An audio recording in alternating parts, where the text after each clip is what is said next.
Welcome, everybody. My name is Carmen Yakeley, and I'm one of the managers. Can you hear me now? Okay. My name is Carmen Yakeley. I'm one of the managers in the cancer program, and I have worked at Bryan for 20 years, and it is a great place to work.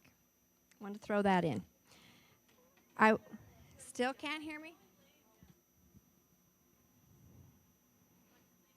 Not clear. Is this any better?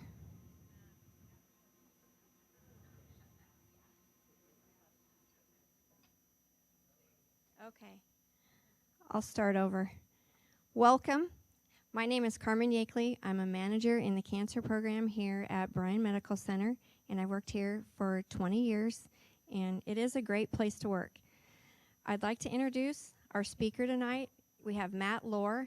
He's a health industrial hygiene specialist with the Department of Health and Human Services. He's going to help us learn how radon gas enters our home, the health effects of the exposure, and how to test and reduce the amount of this natural gas that is in our homes. Matt's also going to demonstrate how to use a radon test kit, and we have some free radon test kits. Available after the program, and we'll distribute one per household. And if you need information on additional kits, there is information in the presentation that Matt's going to present tonight. So I'll introduce Matt Lohr.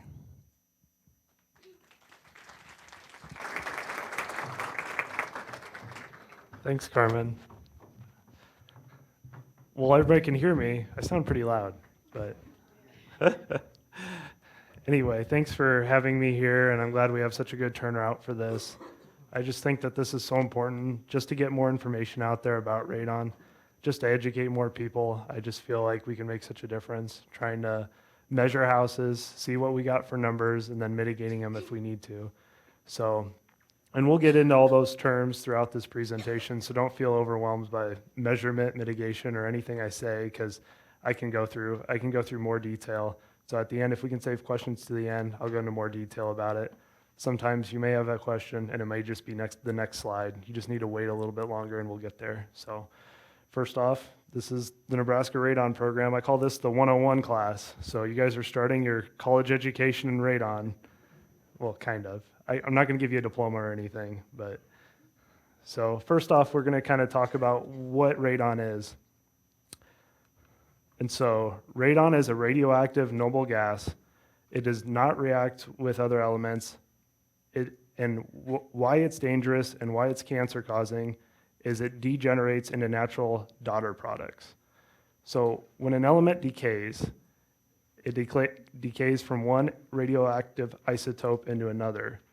So it starts at uranium, and then eventually we break down to radon, which is a daughter product of uranium. And then the side effects that are often caused from radon is the daughter product polonium. So it's a noble gas. All noble gases have similar chemical elements. Noble gases are a group of chemical elements with similar properties. Under standard temperature and pressure, all are odorless, colorless, monatomic gases with very low density. And monatomic just means an element consisting of one atom. So here we have the noble gases are the last column on the periodic table. Here we have radon, so that's what we're talking about today. And everybody knows what helium is. Helium is also a noble gas. And so that's where it is on the periodic table. Some characteristics of radon are it's odorless, it's colorless, it's also tasteless. So nobody can come into your house and say, I taste radon gas, I see radon gas. It's not how radon gas works. Something I hear from mitigators is we could fix houses if radon was purple, because then we'd be able to see it. We'd be able to see where it's coming into our house and how to fix it. So that's about as good as the humor is going to get tonight, folks. So, so some other characteristics of radon. again, it's naturally occurring. Why it's a carcinogen is it's radioactive, and it's, again, chemically inert and monatomic. So here we're going to get a little more into the physics. It occurs spontaneously. It has a half-life of 3.8 days. And so all that means is it's decaying. It decays. It only half of it decays every 3.8 days. So it's not like you can wait 3.8 days and then you're not going to have radon gas. So it's constantly decaying. It's constantly letting go of those daughter products, and it's a constant carcinogen. So it changes identity and releases energy, and then radiation is released in that process. As time passes, ionizing radiation is emitted from natural decay of radon. So we have some of those electrons in the outer shell, they get agitated and they go do their thing. And when you're breathing in the radon gas and that ionization happens, that's what causes lung cancer to develop in your lungs. You're breathing in those radioactive particles, they're bouncing around, and they're not committed to doing good things for your cells, so then they cause lung cancer. And so alpha particles are created as the radon atoms decay. These particles strike the lining of the lungs and cause damage to the lungs, causing damage to your DNA.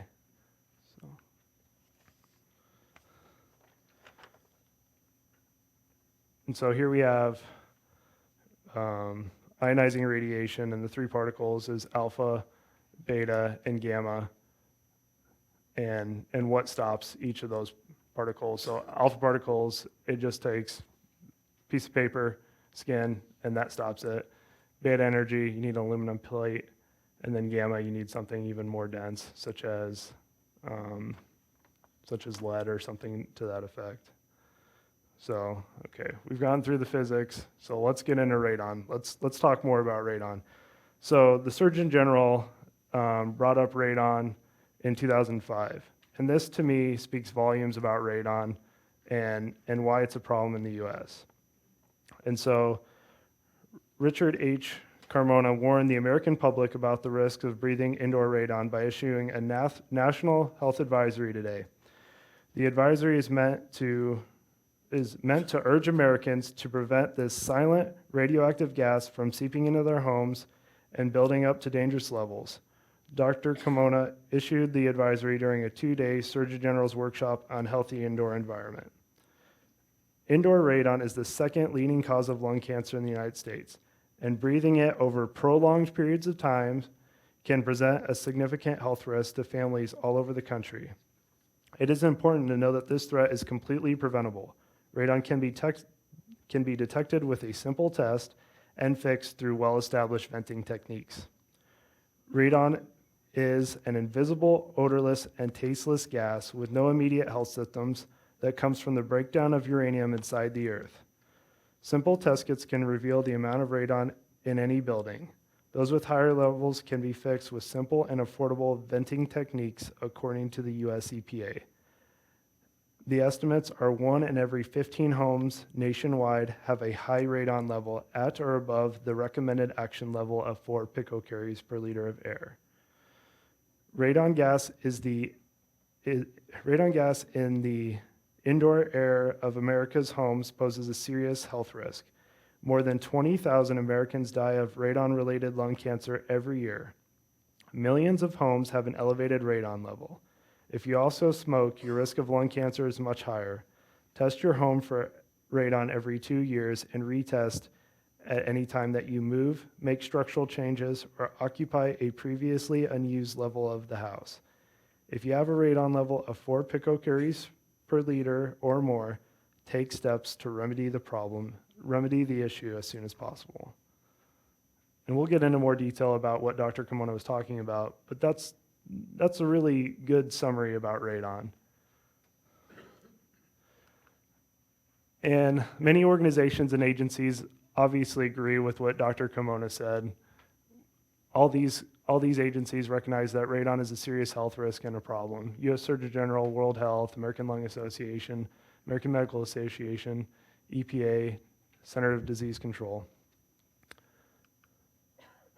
Here we have a story about one lung cancer survivor that honestly thinks that his lung cancer was caused by radon. In 2004, I had a very bad cold, so my doctor performed a chest x-ray to check for pneumonia. I've never smoked, so you can imagine how shocked I was that he found a 4.5 centimeter mass in my left lung. Even though I've been a real estate agent for 31 years, I never bothered to test my house for radon. I always inform my clients that radon testing prior to purchase was an option to protect my liability, but truthfully, I really didn't care if they tested or not. Now I had to wonder whether my lung cancer had been caused by radon exposure. While the doctor scheduled my surgery, I scheduled a radon test. The result was 10 picocuries per liter. I lived in the home for 12 years. Needless to say, I called a contractor to have a mitigation system installed. 2 days later, I had surgery. I thought I was surely going to die. When I woke up choking with tubes in my throat, panic set in. They'd removed my entire left lung. I'm getting better. I can walk up to a mile, but I can no longer dance, lift things, or exert myself. My clients now get a very personal testimonial about the importance of testing for radon. So I think that's really important, especially coming from a real estate agent that knew that radon was a problem. And so even though his story is sad, it's just great that maybe we can educate people and get that information out there so they will test their homes, so we can try to prevent these types of ailments, these types of surgeries, or even deaths caused by radon. Again, radon causes lung cancer. Radon is inhaled with each breath. Radon is then exhaled, leaves the body, but if the radon decays in your lungs, energy is released and those daughter products are created. Scientifically, it's classified as a Class A known human carcinogen, second leading cause of lung cancer after tobacco smoke, and the data suggests 21,000 lung cancer deaths are attributed to radon annually. Just to try to put that in comparison to some other cancer-causing or some other carcinogens, I have this chart. So we have the 21,000 there. And I'm also in the state asbestos program, so I had to put asbestos out there. So we got 12,000 there if we're going to compare asbestos to radon. And something, this chart just tells you, you can learn anything. Once I saw pesticide residue on food, I wash fruits and vegetables like no other now. And so that's just a little bit of just a good comparison of annual cancer deaths per year with some of these different carcinogens. So that kind of gives you an idea of how toxic radon is compared to some other things. It's the leading cause of lung cancer among non-smokers.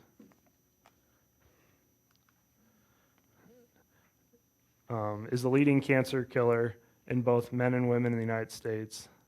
The lung cancer 5-year survival rate is only 16%, lower than many other leading cancers. Over half of people with lung cancer die within 1 year of being diagnosed. Lung cancer causes more deaths than the 3 most common cancers combined: colon, breast, and pancreatic. An effort is being made to investigate a possible correlation between radon and other diseases such as Alzheimer's, Parkinson's, leukemia, and breast cancer. I know right now Iowa's looking into radon possibly being a cause for breast cancer with people in Iowa. They're doing some data testing on that subject. It's a possibility, but they haven't really made a lot of correlations or drawn any conclusions from it. It's just pretty interesting.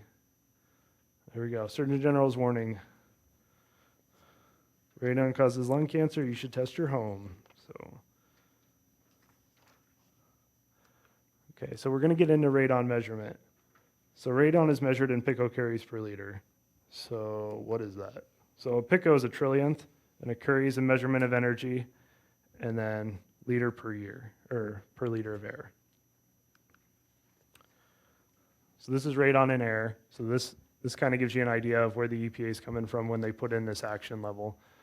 So 4.0 is our action level. So we've done a measurement in our house. We're at 4.0. Then we're going to need to do some things. It may involve mitigating the house with a system similar to what's standing right over there.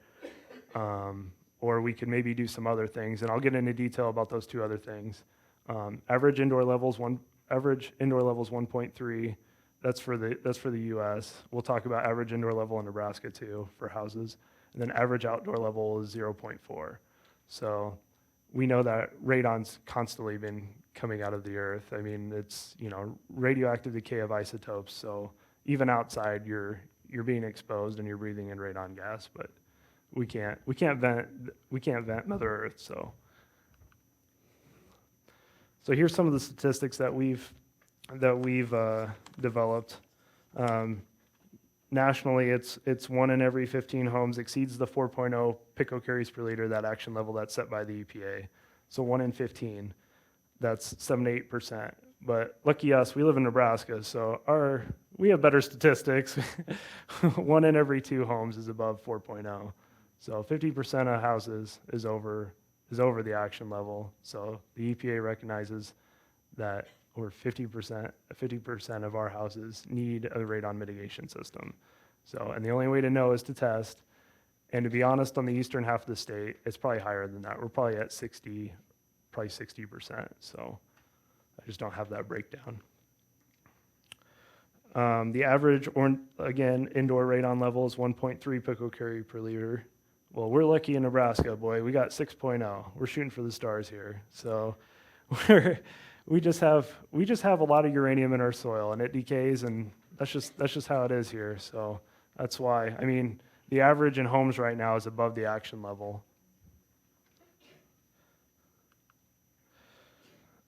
This other statistic's pretty interesting too. 1 in every 1,000 is greater than 20 picocurie per liter. 1 in every 1,000 of houses, 0.1% of houses testing in the United States will be over that 20. But good old Nebraska, we don't hold nothing back. We got 3%. So 3 in every 100 houses will have a test above 20. State record is like 250.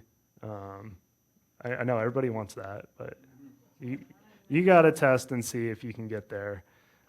And different parts of the country, it's just different. I mean, these are just quantitative numbers. So like I went to a conference in Minnesota, and there was a guy there that was mitigating houses that was 3,000 to 5,000 picocuries per liter, and that was in Pennsylvania.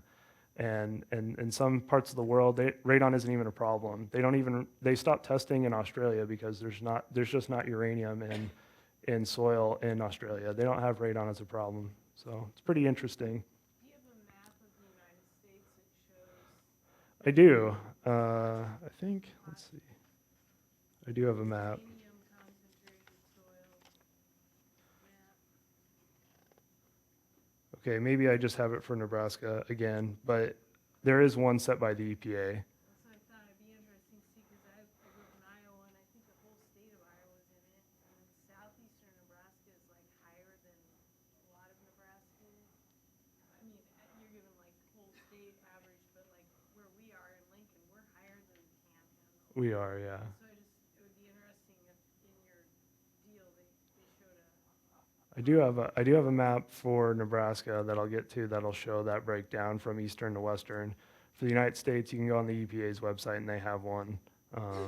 So if you want more data, I guess that's where I would go. I've seen that map. I mean, it's interesting, but really this part of the country, we just have high radon level. If you look at Nebraska, Iowa, and Illinois, they're going to have similar statistics to what we do. And so the different parts of the country are different. I'm trying to remember the rest of the United States when it comes to that map. And so, we have such high uranium that we even have a mine in Nebraska at Crow Butte by Crawford. So, all right, we'll get into measurement devices now. There's multiple devices out there that are available. There's activated charcoal devices, charcoal liquid scintillation devices, electret ion chambers, grab radon devices, and continuous radon monitors. You guys don't have to worry about all those. We're just going to talk about the 2 most common ones used here in Nebraska and how we test for that. Activated charcoal devices, those are these little test kits. And then continuous radon monitors are actually machines that are usually used in property or real estate transactions. So activated charcoal devices. The nice thing about these is they're easy to use. They're used by professionals and homeowners. They require no power to operate, and they're very economical. These are not very expensive. You can get these pretty cheap. They're limited to short-term sampling. They don't track hourly variations, and results are not instant. You have to send them to the lab. So those are some of the cons of these devices. And there we have kind of the directions. I don't want anybody else to open theirs up because I don't want you to start measuring radon in here, but we're going to use this one as an example of just how to set it. And we can go into more details along the way.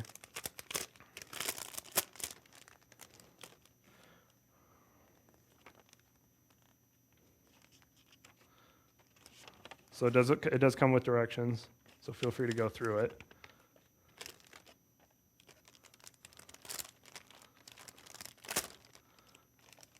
I'm going to write down the date and time, which you can actually write on the test kit. I'm going to open it up. I'm going to put this sponge in. Just a sponge. There's nothing important to this really, except it keeps it open to let air go through. Because there's charcoal in the bottom that's going to absorb your radioactive particles, and that's what they're going to use to measure it in the lab. So right now, at this date and time, we're now officially measuring for radon in a house. So it's nothing that complicated, and as I go along, we'll talk about where to set it and that sort of thing. I just wanted to kind of get the ball rolling on that.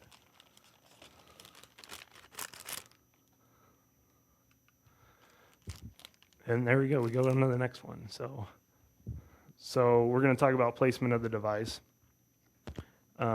Choose occupied room space. Keep away from drafts and moisture. Lowest lived-in level. That's what we're talking about here. We want to know what we're exposed to in our house and our lowest lived-in level. The room lowest in our house that we spend the most time. So bedrooms that are in our basement, those are great. Bathrooms, we don't want to test in our bathroom because sometimes you'll get some radioactive gas coming through your pipes. So bathrooms and kitchens are a no. Garage, we don't need to do our garage. It's gonna vent out as the door opens. Crawl spaces, you don't test a crawl space because you're only going to be in there for just a limited amount of time to maybe fix something. So that's kind of what we got. If it was me and if I had a bedroom that somebody was staying in my basement, that's where I would test. And then setting the test. So 3 feet from windows. All this is in the directions too. I mean, feel free, you can use this, but it should be in the directions for your test kit. 12-inch minimum from walls, especially exterior walls and doors. 4 inches from other objects, and at least 20 inches off the floor. Even what I tell people too, if you want to put in your breathing zone, that's fine. So on a bed would be perfect in a bedroom, especially if you can keep it away from walls and things, because you know you're going to be resting and that's where you're going to be breathing at night. But yeah, at least 20 inches off the floor. And these are just national recommendations on how to set a test kit. So.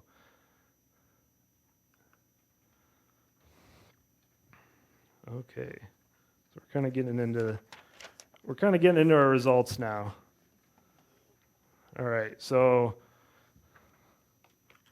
we set out our device. Short-term test kit is at least 48 hours. I think it's usually 2 to 7 days. It'll say it in the instructions, and you'll just want to put when you started it, the date, when you ended it, and the time that it ended. So dates and times are important. Don't forget about them, because once you go over those so many days, I think it's 7, but it could be 5. Then they're no good. You're just going to have to toss it because it's going to go to lab and it's going to have too many particles to do a valid test. So when you come to your last day, you just take the sponge out, you just toss it, and this isn't hazardous. It's just a sponge, and then there's a little bit of tape in here.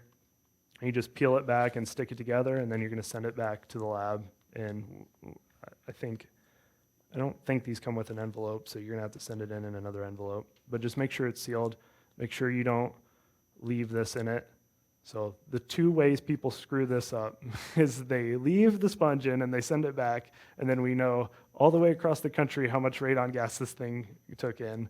And the other way is they just never seal it. So it's pretty easy. Or again, they forget about it and then they have to throw it away and start the process over. So the national standards, these are national recommendations.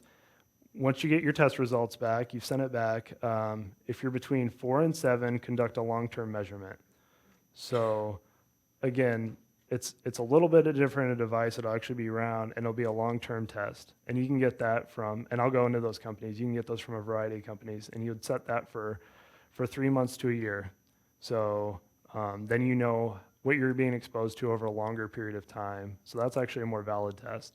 And so it's good science to do it that way. This test is accurate, but you're only looking at a short period of time. So we want to look at a longer period of time when we're close. That way we're not mitigating a house because we just had just a random event that we have higher radon in our house. And then if you're above 8, the recommendation is to just conduct another short-term test because it's super cheap before you're going to mitigate, just to make sure you're that high. So.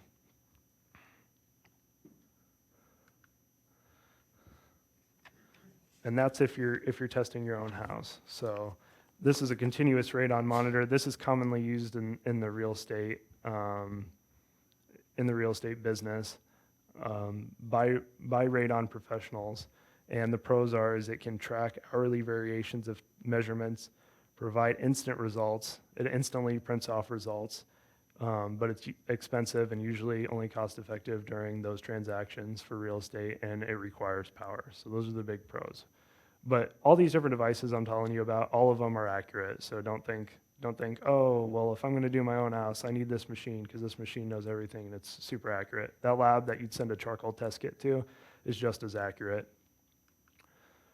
And those are print-offs. So it's kind of nice because then you can get fluctuations and see different things throughout the day. Like I saw mine and I noticed it was every time my furnace kicked on, my radon level went up in my house. My house was actually like an 18 or a 19, and that was the average. But when my furnace kicked on, my radon actually got to go way all through my house, so then I was higher. I was in the 20s, and then it would drop back down. So there's a lot of different things that affect those numbers, so it can fluctuate.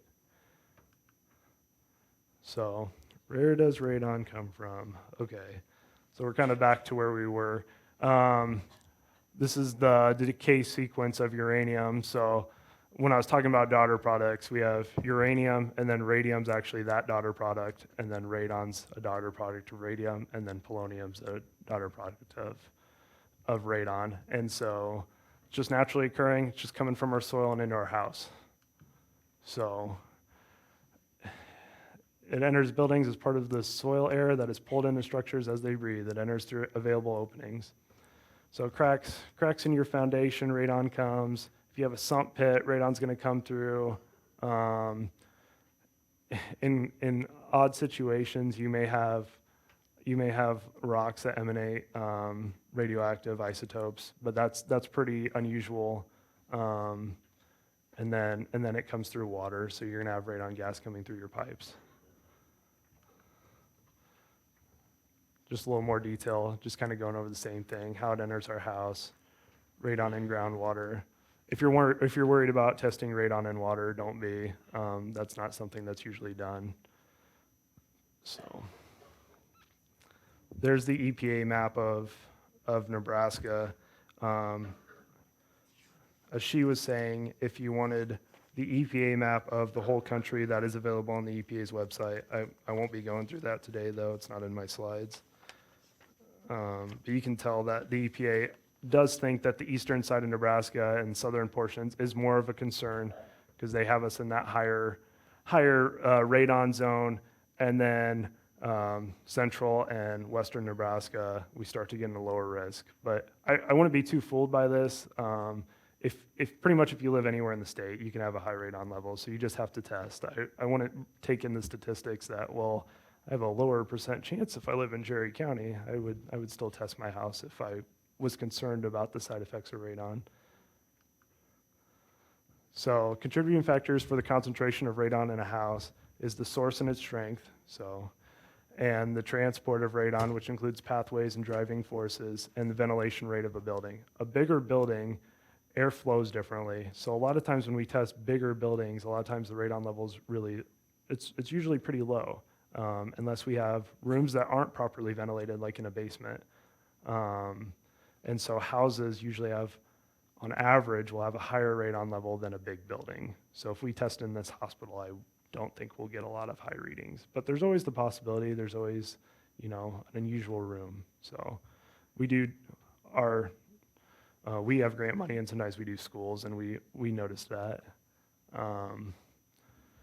But there has been big buildings that have had to be mitigated, but it's not as common as houses, I guess is what I'm trying to get at. So there are some things you can do before you do your test or after you've done your test and you see that your radon level is high. So I think this is really important. We have a brochure on this. We try to give out this information. Please circle this slide. Open air, so 5 things to minimize radon entry in your house. Open air supply registers in the basement. We're going to try to increase airflow. Ensure return ducts in the basement are completely sealed. Fill any cracks, joints, and other openings in your basement floor. Fill any openings around pipe penetrations through the first floor. If you have a sump pit, take steps to make it airtight to prevent intrusion of soil air. Sump pits are notorious. They're notorious entry points for radon. So seal your sump pit and you might see a lot lower results. So I strongly recommend that if you have a sump pit in your basement. So you've done your tests, you've done them correctly, and you've done those 5 steps, and your radon measurement is just still too high. So now what are we going to do? Well, the EPA recommends that if you're still over that 4.0 action level, to actually put in a mitigation system. And that's kind of what this is here. This is an example of that. And we'll get into more detail about that. This is what a mitigation system looks like on the outside of a house. And this is the guy sealing the suction point from your mitigation system. And so we'll go into a little more detail about mitigation systems too. So here we are. Here's 2 mitigation systems. They're very different. But they do the same thing. One's on the outside of the house. A lot of it's on the outside of the house. One of it's on the inside of the house. But they both start in the same spot. So what somebody's going to do, or what a homeowner can even do in Nebraska, is they're going to cut a hole in the slab, especially if you're by a footing, and then you can then take about a 5-gallon bucket of dirt out of that point. And so that's going to be what's called a suction pit. And then you're going to run PVC pipe to a fan, and then you're going to exhaust it above the eave of the roof. So that's the goal with a radon mitigation system. And our regs are that the fan has to be in a place that people aren't at. So that's why this one's on the outside. That's why this one's in the attic. We've also had fans in garages. And those are regulations that are for people that are licensed to mitigate a house that are installing mitigation systems. You as the homeowner can do however you want to put your radon system in, go ahead. So, but there is a good way to do it, and there are recommendations nationally on how to do it. So if you are looking to do it yourself, we even provide those recommendations on our website. So feel free to go to our website and you can look at how you would even do that. And there's plenty of YouTube videos. That's how I learned how to do so many things, is YouTube videos. So knock yourself out. So who's this guy? Well, I'm with the Nebraska Radon Program, and so I want to talk to you a little bit about that too, on what we do and who we are. This is our webpage. Feel free to take a visit. We have a lot of information. Testing and removal, licensing, if you want to be a measurement business or irrigation business, those opportunities are there. So Nebraska Radon Program activities, what do we do? Well, we license measurement and mitigation businesses and individuals. So if you want to be a company or an individual that makes money off of radon, you have to be licensed through us.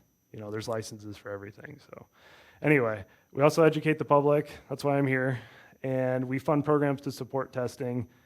We have many grants that go out to different organizations that apply. Some of them are local health departments and things like that. And they'll give out free or low-cost test kits. And I'll go into more details about that. And also, we conduct free radon mitigation system inspections. So if you had a company that just recently installed a mitigation system, you want to know if it's up to our codes, up to our standards, up to our regulations, give me a call, give our office a call, we'll get you on a list and we can come out and look at it. We don't look at old systems because regulations constantly change. We've just changed ours about a year ago. And so there are, it's like being grandfathered in. That system was compliant, 10 years ago when you had it installed, but it's not compliant now. And we can't make mitigation businesses come back now on those. So this is more information about our measurement businesses. We have 100 licensed radon measurement businesses in Nebraska as of June 2016, and they employ 199 radon measurement specialists. This number is constantly growing. We're constantly getting more measurement specialists. I feel like the real estate business is really pushing for testing, and so more people are getting involved. This number will go up, I have no doubt, very soon.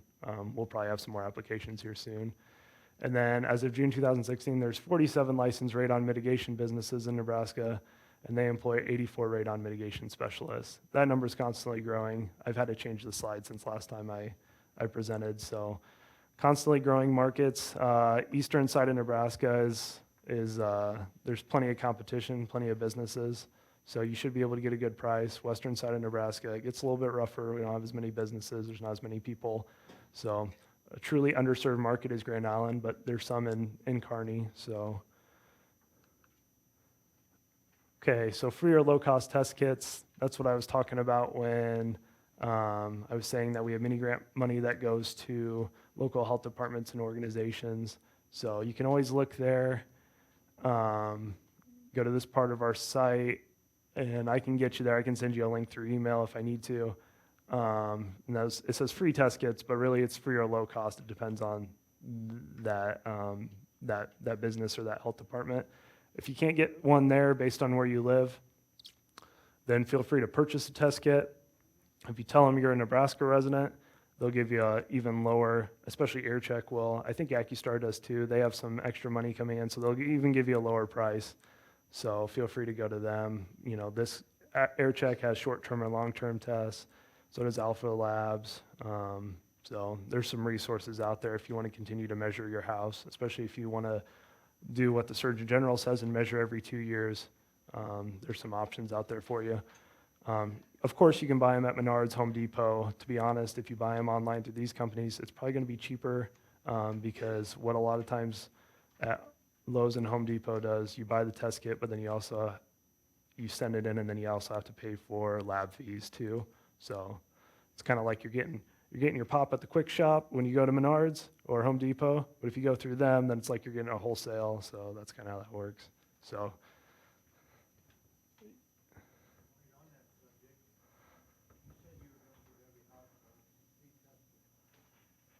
Okay.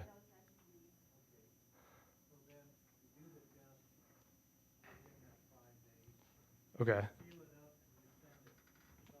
Right. It is.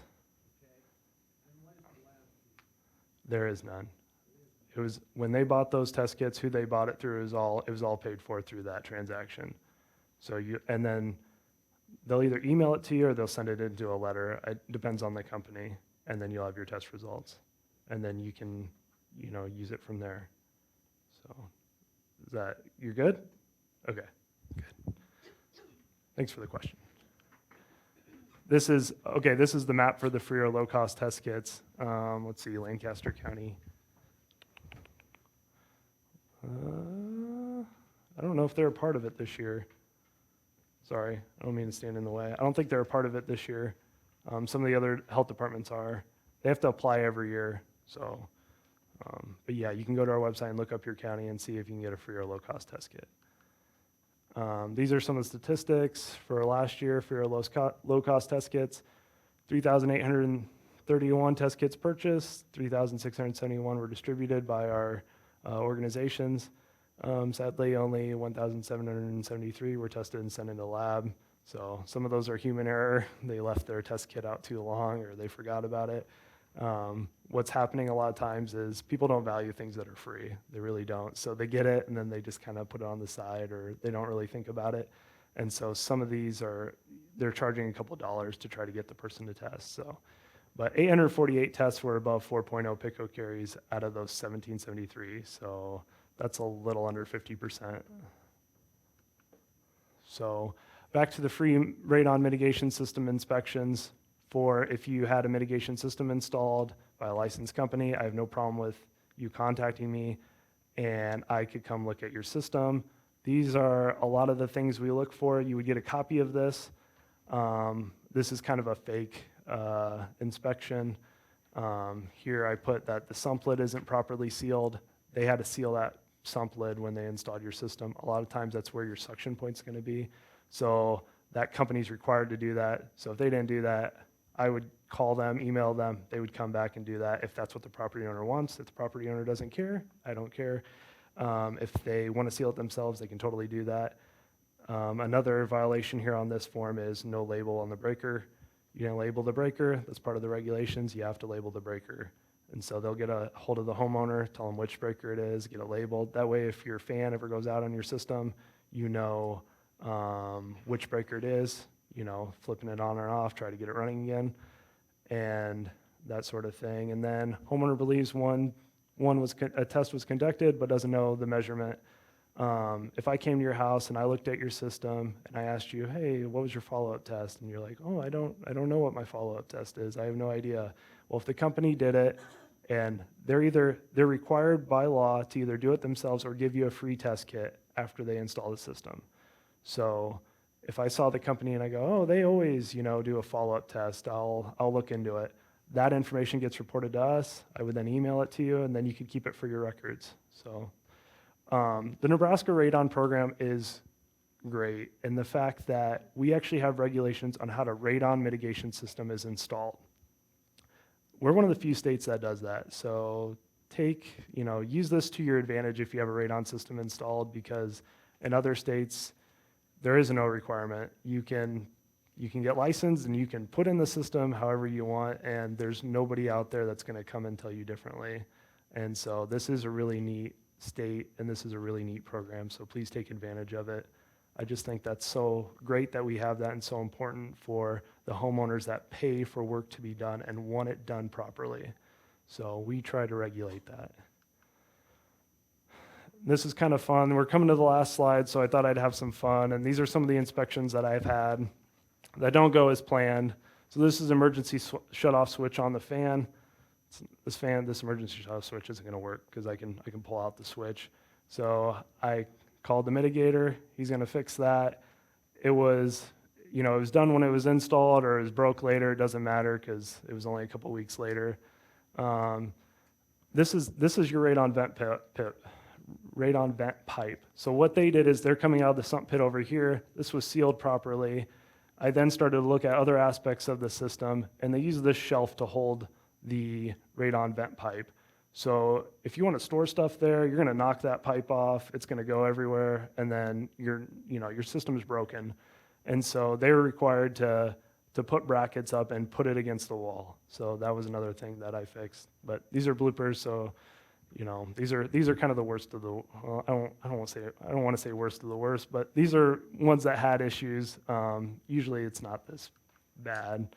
So radon vent pipe, exhaust. Our regulations now have it exhaust above the eave. This one's exhausting on the soffit. Frost and mold in the frost in the winter and mold in the summer. You as a homeowner probably didn't want that when you bought that. I come along, I'm like, that doesn't look too good. So then we vent it above the eave. This is the fan, and this is just kind of squirrely. We're kind of tilting our fan, and it's gonna come off and break, and so we got to get that fixed. And this is the YouTube manometer or gauge for your radon system. So your radon system pulls air. Let's not complicate what a radon system is. It's a vacuum. It's a fan with a tube. That's really what it comes down to. And so as the air goes through the tube, then this oil is drawn out up into this tube. So this lets you know that your system is running properly. So this system is off. Either the fan was never hooked up, or you had a power outage and your fan didn't kick back on. And so this should be up more on this side, and it differs from house to house and how your system was installed on how much how much pressure, how much air pull is going up in your system. So sometimes it'll be way up here, or sometimes it could be at 1. It just depends on the system. But this here does not measure radon, so don't ever think that. So just so you know, that happens sometimes. And these are the final bloopers, I think. So we have this guy's got his pipe going out and blowing air, and if you have a ladder, you're going to get radon gas in your face when you work on your gutters. So we got to go above the eave there too. And then this one, we have this valve, and you're not going to be able to turn it because your radon fan's in the way. So we had to do something about that too. So that's me, and this is the end of Radon 101. You all passed, but there's no degrees given out. So sorry. But that's my contact information. Also, my card was out there if you have any questions or concerns, or if I went too fast, or you need links to my website or links to certain information, feel free to contact me. But we also have some time for some Q&A, right? So, yes. What's a noble gas? A noble gas. It's just a group of elements that have the same properties. And those properties are listed on there, and I explained them. Where, Why is it called a daughter and not a son? I do not know. That's a good question. Sorry. Yeah, I've kind of been following this whole radon thing over and over years and doing some home test kits, and so kind of some of this is familiar. And Good. I've actually had a pretty, I want to say, famous or very respectable company come out. Sure. Give me estimate on my situation, on what you need, and it was like over the top on the price. Okay. And my numbers were right around 4. Okay. Because I've been doing home test kits and long term, which always was under 4. Okay. And I showed him my numbers and everything, and then I put down my deposit even and stuff. I mean, I can't even believe how stupid I was. But then when it came down to like, do I really want to do all this that was presented, which was over the top? I mean, I really appreciate the fact that I can consult your office and say, is this a good plan? Is it like, should I check out some other obvious places? Mm-hmm. But this is the kicker.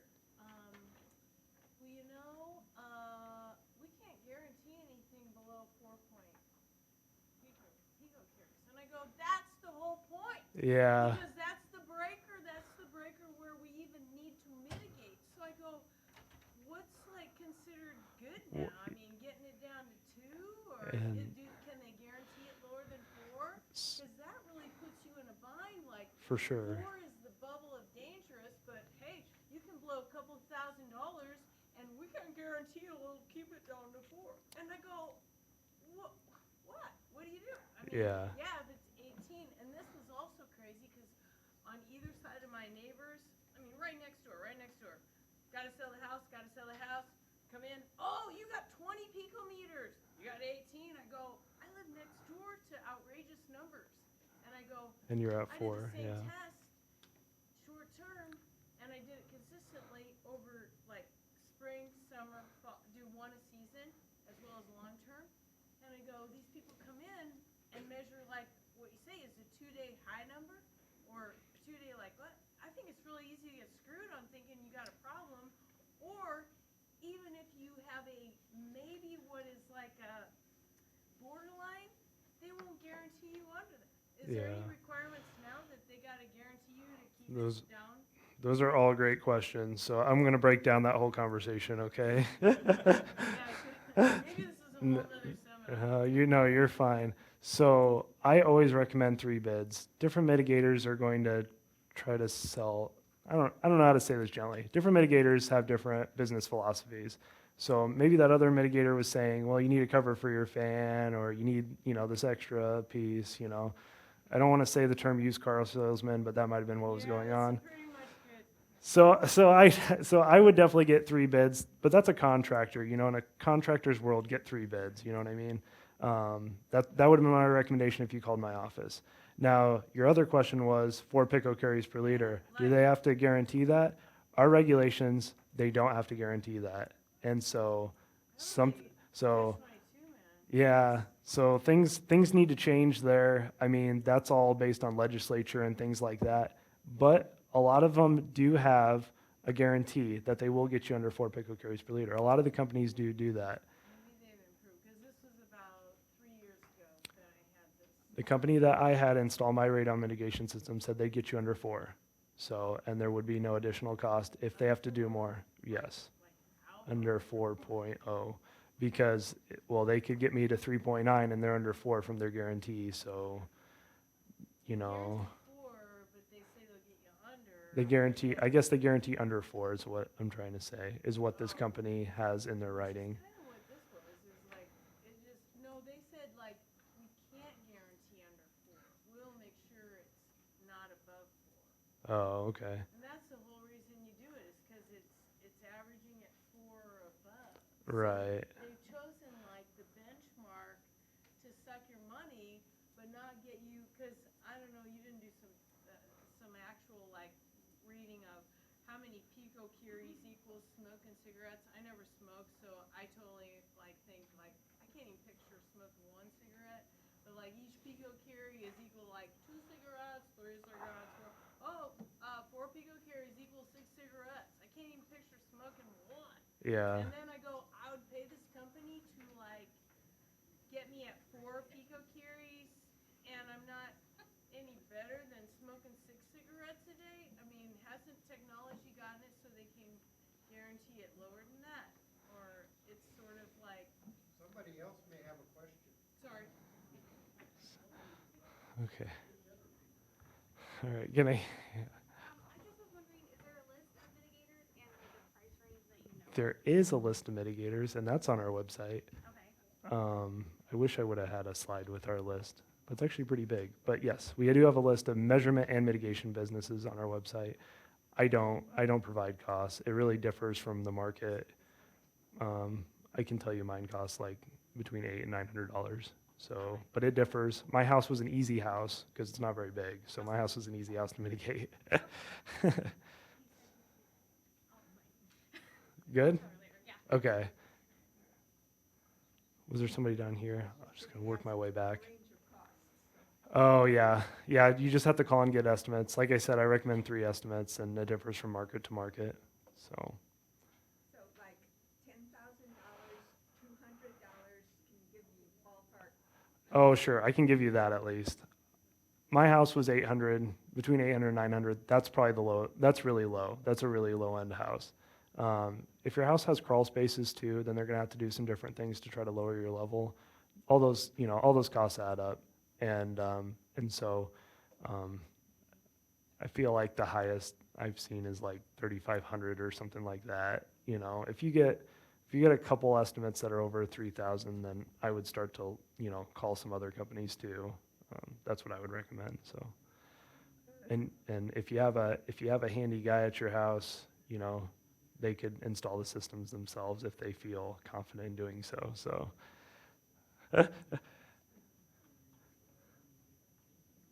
different size systems for different homes. Sometimes to get sometimes to get more airflow, you would have to have a bigger fan to get more pull more pull from underneath your house to get yourself underneath that 4 picocuries per liter. Sometimes your system will have to get bigger if your house is, they call it a house from heck or a troubled house, where maybe you have more than one slab, so they're gonna have to pull air from different slabs. And so those houses, there's gonna be more work done and more suction points done. A lot of houses in Nebraska can be fixed with one suction point though, but some houses are problem houses and need more than one suction point. Also, you said that a good test point would be in the lowest level of the home, preferably in a bedroom. Yes, that's where I would do mine. But your evacuation point probably would be in the utility room where you have bare concrete, where you have sewer pipe under the floor, where there's radon gas from follow to try to escape into your home. You're exactly right. That is where your suction point's going to be. And so you're wondering, how is that going to save your bedroom radon level, right? Do I assume that this radon gas is trapped between the footings of my home? whole bottom under my concrete floor is like a chamber where this radon gas is trying to escape into my home. So you give me a vacuum pump, and I pull a vacuum on that section, and I'm constantly pulling the vacuum to pull that radon gas out of there and to prevent it from escaping into my living space. You're dead on. You got it. I don't know if I would say chamber more or less, just because radon can come in through such a small space or crack. If you have a crack in your slab that goes all the way down through your slab, radon gas can come through that. So that radon mitigation system is going to pull that soil gas through even the porosity of your soil. And so if you have clay, let's say you have clay all the way on one side, and your radon system cannot pull through that clay. It's just not porous enough. Doesn't matter how big your fan is. We'll put on a huge fan, still won't work. And that would be a perfect example of when they'll do a secondary suction point over in that area to try to get whatever porosity is there to try to pull it all the way out. So you really don't know where you're at when you go into this process.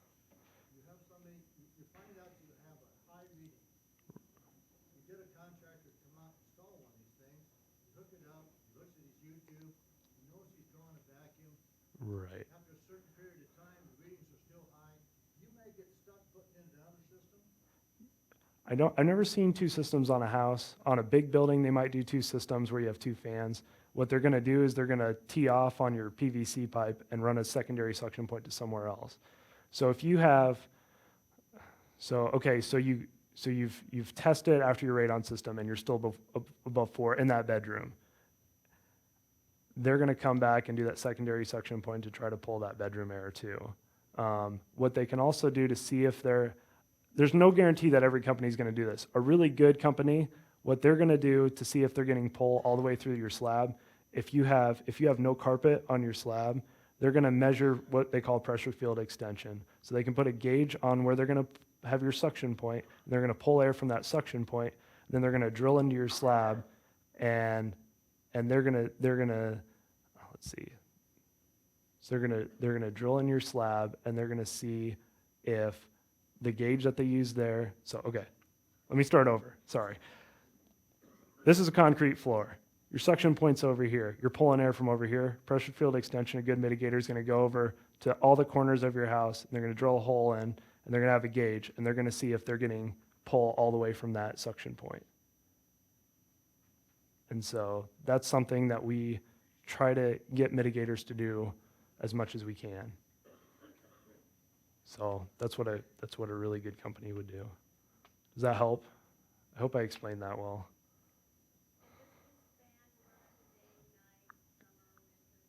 Yeah, the whole time.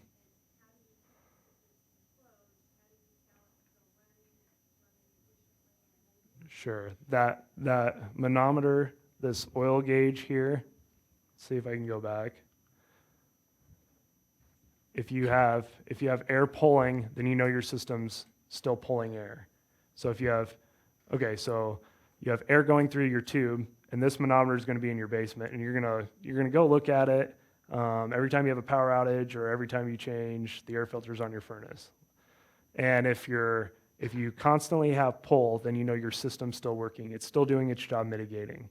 If you want to know if you're still getting underneath that action level, the only way to know is to test. So this will just let you know that your fan's on and running.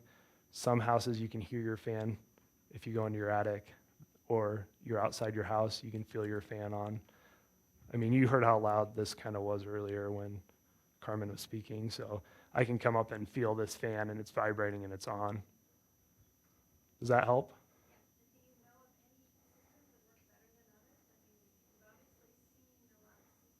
Mm-hmm. Your system will be designed for your house. So the way your house is built, the way radon goes in your house, the mitigator or whoever's going to install your system will build the system for your house. Right. And then he's like, well, you have crawl spaces, so I need a suction point in your crawl space. You have a sump pit, I may need a suction point in your sump pit, that sort of thing. And then the cost will dictate how much work they have to do.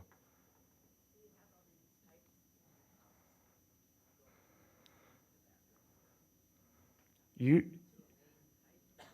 right. And if you have a nice finished basement, the best thing that can happen is you have a sump pit in your utility room and they're able to suck from there and they're not going to have to put on another pipe. And that happens on, I don't know, 80% of the houses I look at only need one pipe, only need one suction point from underneath your slab.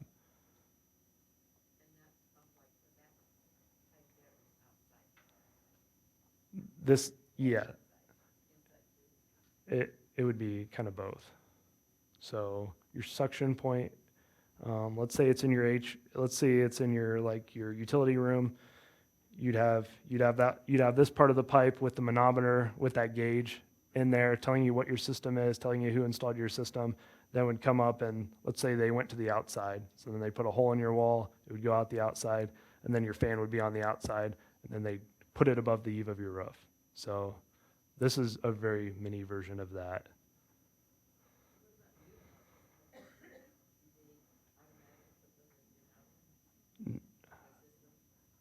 No. So that's a really good question. So radon is still a problem even in new houses. So they are making steps like in different states to require radon mitigation systems in new builds. And there are things you can do in a new build to lower your radon level. And so some even new houses have to have a fan and have to have a whole system. But the nice thing is if you build the house around the radon pipe, then you don't have to see it if you don't want to see it. So, but there's no law in it for the state that requires a radon mitigation system to be installed in a new house. There are some building codes that are requiring this now. I think Plattsmouth, whatever county Plattsmouth is starting to require passive radon mitigation systems in new builds. So.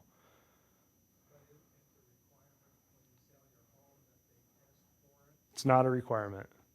It's not required by law, not by state law.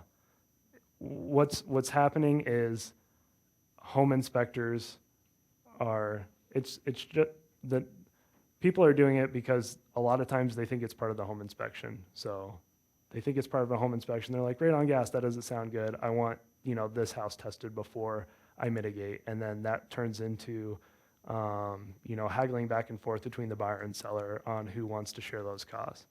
If you sell your house and you don't want to, install a radon mitigations to sell your house, you don't have to. I can't guarantee, your house is going to sell, but so that's that aspect.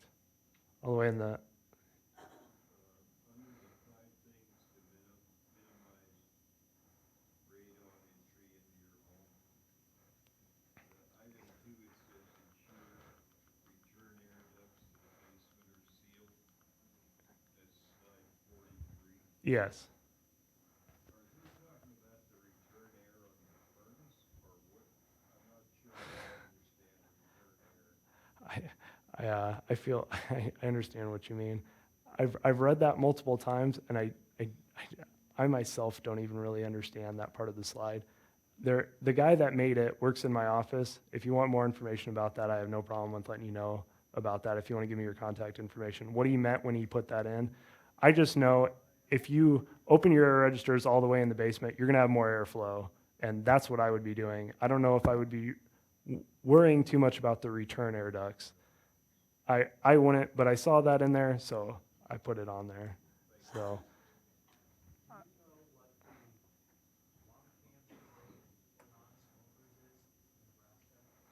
I don't. Do you? Okay. Some people have a lot of knowledge in here on that sort of thing.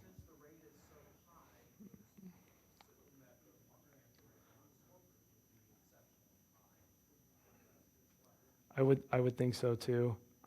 When I do these, I really wish I had a lot more statistics to look at with that sort of thing. Another thing is like if you're in, like if you understand radioactivity, there's all these different standard units of measurement for measuring radioactivity, and I would love to have cross comparisons of that sort of thing, but I've never seen anything out there about that, and so I wish there was more statistics. Well, it's kind of like that 21,000 people a year die from radon gas that's caused by, 21,000 people die each year from radon exposure. I don't really know how the EPA comes up with that statistics. I'd love to read more about that because I kind of feel like you'd have to be in like a ball, you know, and exposed to radon to really understand that statistic. So, yes, that'd be great.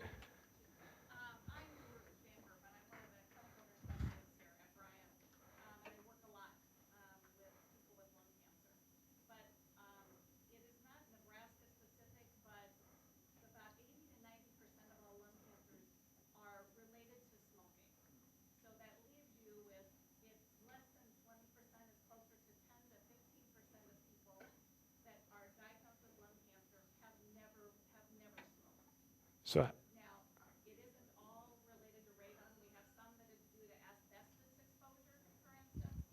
yeah.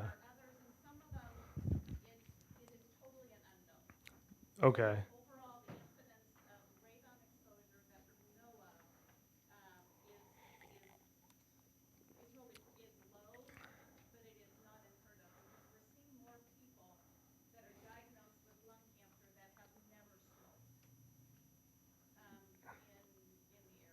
And and you know, like I don't know how many different carcinogens cause lung cancer too. You know what I mean? So, thank you though. Yeah, that's yeah. I wish I just with caulking that's made for it, and then just make sure it's airtight. Yeah, if you, so you could, so you have, like you said, several things coming out that have those openings. You could maybe take some, you know, like some type of plastic and cut it, and then put that over those entry points. You know, cut it for that pipe, and then seal that down with caulking, and then seal caulking around those pipes that are coming out. That's what a mitigator would do to seal that tight. And then what you could also do is you could take a smoke test to see if you've sealed it all the way. Does that make sense?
It does. So the lowest level of your house is going to be your highest radon level.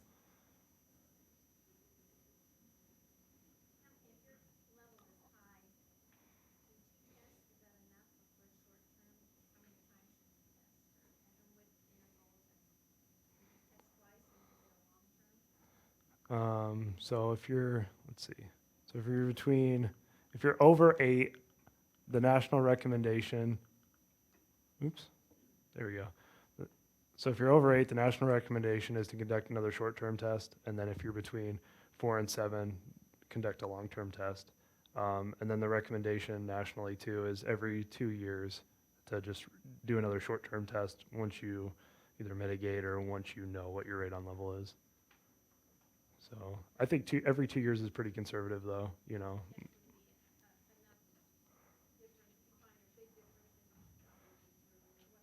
Yeah, I suppose you're right. Yeah, they're usually pretty accurate, so I don't think you'll run into that problem. But if you do, if you want to call our office, and we can certainly give you some recommendations going forward. So there is some abnormalities out there when it comes to testing. This lady in the back.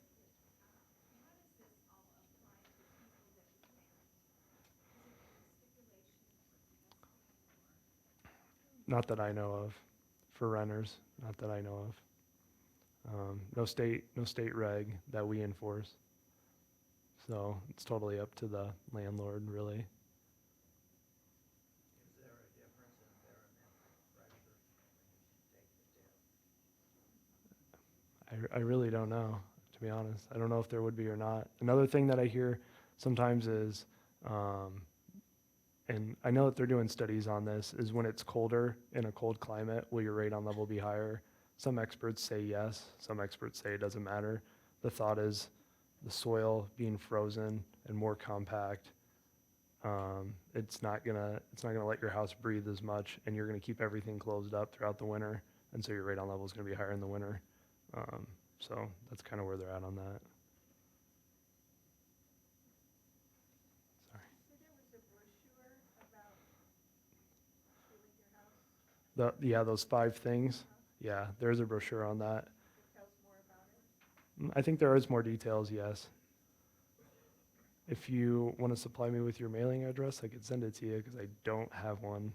Because I was looking through them and I thought if 120 people wanted them, I wasn't going to have enough. I was like, I need to get printing services to help me out. All right, thank you.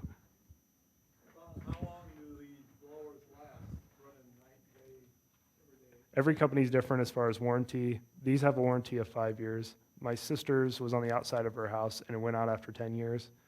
So 10 years is pretty good. There's one in New York, and that's a cold climate, that's gone 25 years. So whatever company they're using, you should get that company.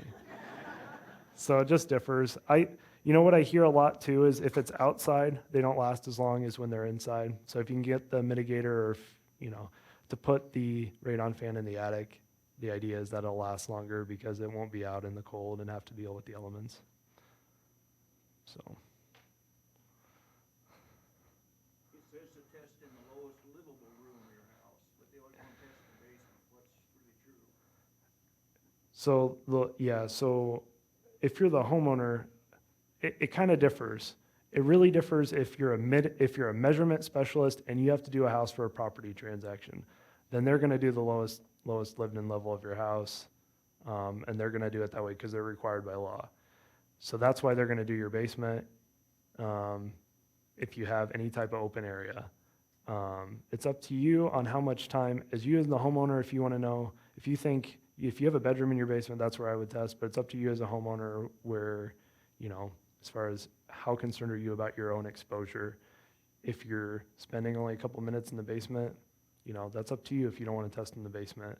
If you want to test in the bedroom on your first floor, that's kind of up to you.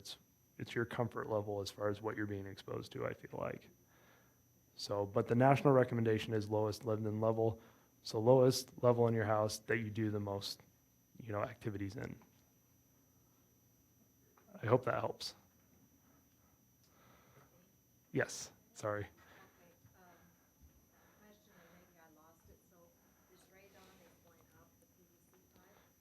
Yes. The air we breathe? Out above your house. So this, sure. So those, yeah. Doesn't it come down if it rains or? No, it's kind of, it's kind of, it's in your, it's in your air, naturally. So you're walking outside, you're breathing radon gas at 0.4 picocuries per liter, or I think that's the national average outside for the outdoors. So now radon has this whole big outside world, as far as, and as soon as it goes outside, it has all this other air to lower the level. So the problem is that radon is in your house and it's entrapped, it can't get out. And so that's why your level's so high in your house. So we're gonna try to vent that radon, we're gonna take that radon gas before it gets into your house, and we're gonna vent it outside in the atmosphere where it would have gone naturally if it wasn't for your house. Does that make sense? And as far as birds and squirrels, because we have constant air pressure, so what I get a lot too is your radon vent pipe, when it comes out above the eave of their roof, this is what it looks like usually on most houses. People are like, well, I got squirrels, they're crazy, they want to put nuts down here, that sort of thing. I got birds, they want to build a nest on here. Our regs don't require a T-cap, but you could put a T-cap on there to try to keep, with screens to try to keep animals out. I've never seen an animal go into a radon vent pipe myself. There are some videos where they do, so it might not be a bad idea. But there's constant air flowing out of here. So you put your hand over here, you're gonna feel air coming out always. So a lot of people are worried about moisture going in and short circuiting their fan or something like that. These are wired to take in a lot of moisture because there is a lot of moisture in soil gas. And so there is going to be moisture coming out of here. There's going to be constant air pressure coming out of here. So I wouldn't worry about that precipitation coming back into your system either. So, I had a test, I took two tests actually, when they were really different, tests. okay. So far from the wall, so far up and all that. And I did it exactly how they said, you sent it in, and it was double what it was 2 years ago. It was 4 something the first time, 8 something next time. But I did it in the winter, and you said in the winter, maybe it didn't show as well. So I'm wondering, I never thought, I only did it in the winter because that's when my house is closed up and there's not a lot of movement. Mm-hmm. They don't put any fans on, and all this other, get it away. Sure, to try to get the highest level. Yeah. So I did all that, but I just wondering too, if you're using two different test pieces, because I bought mine from Ace Hardware, both of them, but within 2 years if they were different. Mm-hmm. So I don't know, are they making them better now to get better, or are they? I don't think so.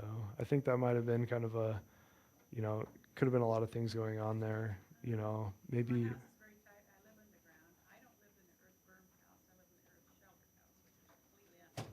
Okay. So I was kind of concerned about that. And also, when I renovated my house, I put granite on my kitchen and stuff. And I think somebody said that radon also radiates out of granite. It- I don't know. It does, because there's uranium in granite, so it can, yeah, it can. But I've never. It's kind of rare. You know what I mean? You could, if you really wanted to see, I guess if you really wanted to see if you have radon, emanating out from your granite countertops, you'd put one of those test kits and you could put a bowl over it and then seal it and then see if your radon test was like extremely high. And that would be a good way to, determine that. But isn't it sealed somehow? Isn't granite sealed? Yeah, that's true. There's that sealant on there. Still kind of, but I don't put anything on my granite like they tell you to clean it and stuff and seal it, because the sun, I have a large light well that hits all the time, and I'm thinking that's not gonna be good for the ceiling or whatever that's sticking up. I like everything pretty natural, so I don't like messing it up. But, so I don't know, I have a lot of questions about that, but I am concerned because it is such a tight house, and maybe should I take the test 3 times a year, different times of the year? Would that be I, more? I would do a long-term test. What were your readings? What were your measurements? One was 4.4, the first one, and then this was 8.6 or something, the second one. I would do a long-term test. I would, to see how much radon you're exposed to over a longer period of time. So what's that mean? So the longer term And test. just a second, sorry. It looks like we got a lot of people leaving. I just wanted to remind everybody, please fill out the evaluation at the end, and Matt will stick around just for some individual questions at the end, if that's okay. Thank you. You're welcome. Do you want? Thank you.